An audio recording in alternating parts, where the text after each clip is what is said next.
हमारे साथ मौजूद है बीजेपी के प्रेम रंजन पटेल जी। आइए जानते हैं कि जब चुनाव के लिए डेट बाहर आ गया है तो एनडीए का मिजाज कैसा है। स्वागत है सर। नमस्कार सर, डेट आ गया है चुनाव के लिए, एनडीए का मिजाज कैसा है? पहले से प्रतीक्षा थी चुनाव का, हम लोग इंतजार कर रहे थे कि कब तिथि आए और तिथि आ गई है, हम लोग तैयार हैं। अब उसमें मिजाज क्या क्या है, चुनाव में जाएंगे, चुनाव लड़ेंगे मुस्तैदी से, और पहले भी हम लोग लड़ते रहे हैं चुनाव। ऐसा कोई नया तो चुनाव नहीं लड़ रही है BJP. Sir, silent partner JDU में सब कुछ ठीक है? सब कुछ ठीक है एनडीए में।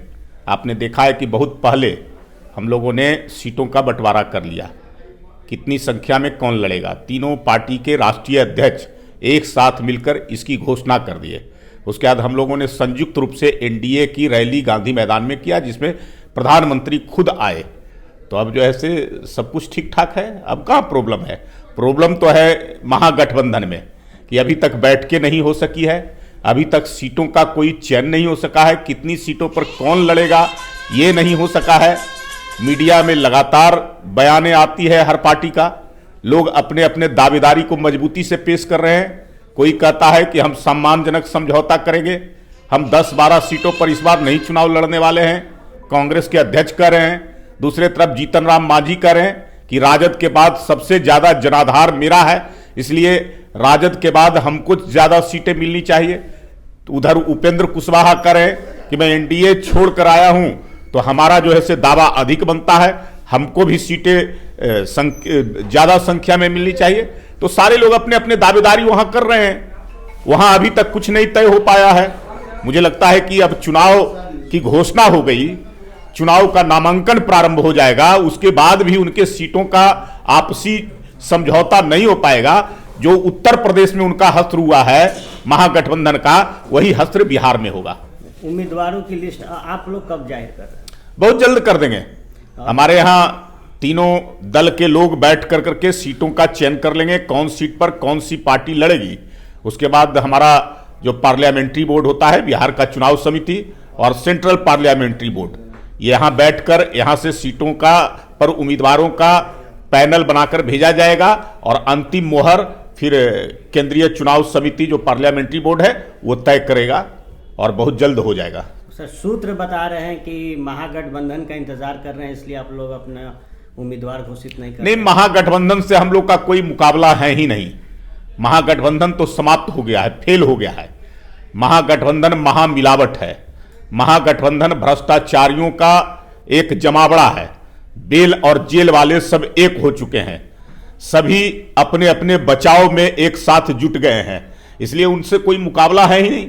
जनता उनको नकार चुकी है, जनता के मन से उतर चुके हैं और बिहार की जनता नरेंद्र मोदी और नीतीश कुमार को फिर से दिल्ली और बिहार की सरकार में बनाए रखना चाहती है।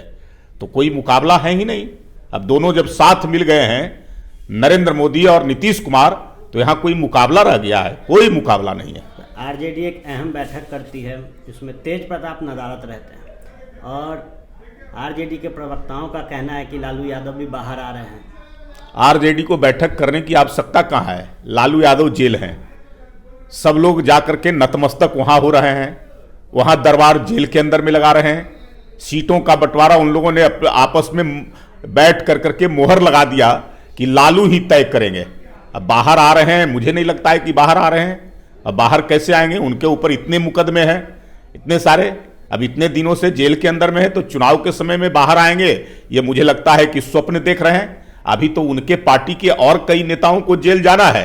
आपने देखा होगा कि इलियास हुसैन उन्हीं के पार्टी के थे और पहले मंत्री भी रह चुके हैं, विधायक थे, और उनको जेल जाना पड़ा, उनको सजा हो गया। राजबल्लभ यादव जेल में है, उनकी सदस्यता चली गई। तो सब लोग जेल जा रहे हैं। आपके तेजस्वी यादव जो नेता प्रतिपक्ष हैं, उनके ऊपर आरोप तय हो गए हैं, चार्जशीट हो गया है, उनको भी जेल जाना पड़ेगा। तो उनके लोग तो जेल जा रहे हैं और जेल से निकलने की बात कर रहे हैं। और यूपीए में आप देख रहे हैं कि जो कांग्रेस के लोग हैं उसमें अधिकतर लोग बेल पर हैं। तो जेल और बेल का समावेश हो गया है, दोनों एक साथ हो गए हैं और वो लोग हमसे मुकाबला करने का, हमसे लड़ने का सपना देख रहे हैं। मुझे नहीं लगता है कि भ्रष्टाचारी लोग एक ईमानदार व्यक्ति से लड़ पाएगा।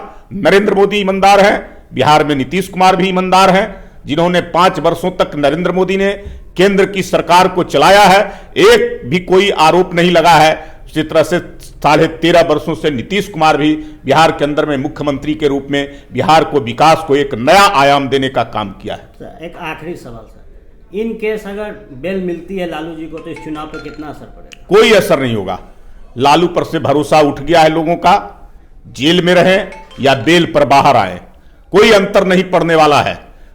इसलिए कि जब भी लालू यादव को मौका मिला है सत्ता में आने का, तो केवल अपने और अपने परिवार के लिए उन्होंने किया है। केवल नारा गरीबों का दिया है, पिछड़ों का नारा दिया है और काम अपना किया है। अपने लिए संपत्ति बनाने का काम किया है, अपने परिवार के लिए बनाने का काम लिए किया है। बिहार की जनता उनको जान चुकी है, बिहार की जनता उनको नकार चुकी है। अब जो है से कोई अंतर नहीं पड़ने वाला है, वो बाहर आए अंदर रहे। बहुत बहुत धन्यवाद। नमस्कार। हमारे फेसबुक पेज को लाइक करें, ट्विटर पर फॉलो करें न्यूज़ बिहार लाइव, और साथ ही साथ हमारे यूट्यूब चैनल को सब्सक्राइब करें। सब्सक्राइब करने के बाद बेल आइकन दबाना ना भूलें। धन्यवाद।